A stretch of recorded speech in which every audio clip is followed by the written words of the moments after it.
Here's some of the stories trending this week at NASA. Aboard the International Space Station, Expedition 41 flight engineers Reid Wiseman of NASA and Alexander Gerst of the European Space Agency donned U.S. spacesuits for an October 7th spacewalk to relocate a failed cooling pump and to install a backup power cable device for the station's rail car system. The failed pump was replaced with a spare and is being temporarily stowed near the Quest airlock, and the backup power cables are for the unlikely event that the mobile transporter rail car on the station's truss loses power.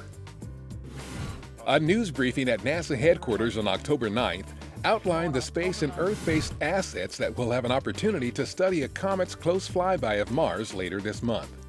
NASA's Hubble Space Telescope, Kepler spacecraft, and others will be watching on October 19th when comet C-2013A1 Siding Spring zips by the red planet only 88,000 miles away from it.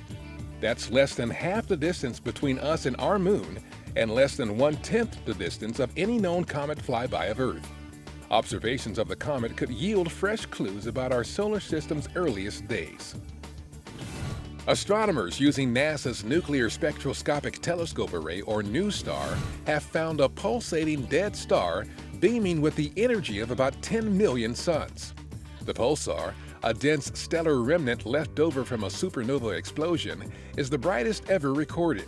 The discovery is helping astronomers better understand mysterious sources of blinding X-rays called ultraluminous X-ray sources, which until now were thought to be black holes.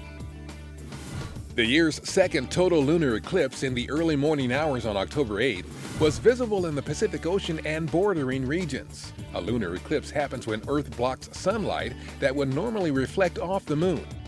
This total lunar eclipse produced what's known as a blood moon because of its reddish color. The last eclipse of 2014, a partial solar eclipse on October 23rd, will be widely visible from Canada and the U.S.